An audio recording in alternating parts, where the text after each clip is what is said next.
چې ډېرې زنانه داسې دي چې هغو دا خبره کوي، دوه خبرې دي جدا جدا. یو خبره دا ده چې د جمعې په ورځ باندې د قرآن تلاوت کول ډېرې زنانه داسې دي چې هغو وایي چې دا ناروا دی، ناجایزه دی، حرام دی، نه دی کول پکار. زنانه دا خبره کوي چې د جمعې په ورځ باندې د قرآن تلاوت کول دا چې کوم دی حرام دی، ناجایزه دی، نه دی کول پکار. او ډېرې زنانه داسې دي چې هغو د دې وجې نه د جمعې په ورځ تلاوت نه کوي.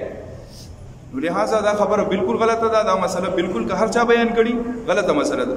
د جمعې په ورځ باندې خو خاص طور پر د تلاوت حکم راغلی دی.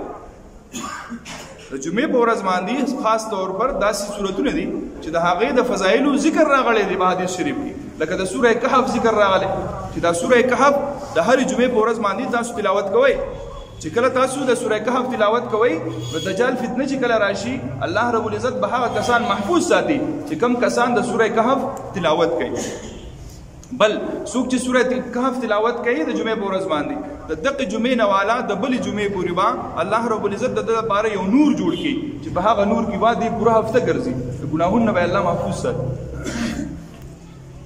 بل سوال دا کړی دی چې زنانه وایي چې د 10 بجو نه والا کم چې دا چانس ټیم دی 10 بجې او د 12 بجو پورې تلاوت کول دا حرام دی، مکروه دی، نه دی کول پکار.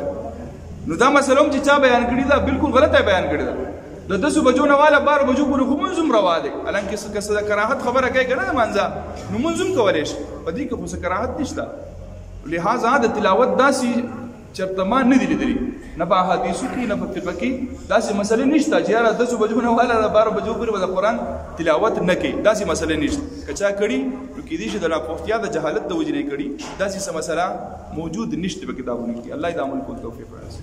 اللهم صل علی سیدنا محمد. ستاسو هم څه سوالونه وي نو باقاعده په پرچه باندې لیکلی شي، موږ له راکوئ، موږ بیا ګورو، د هغې جواب به انشاءالله تاسو ته میلاویږي. اللهم صل علی سیدنا محمد وعلى آل سیدنا محمد وبارک وسلم.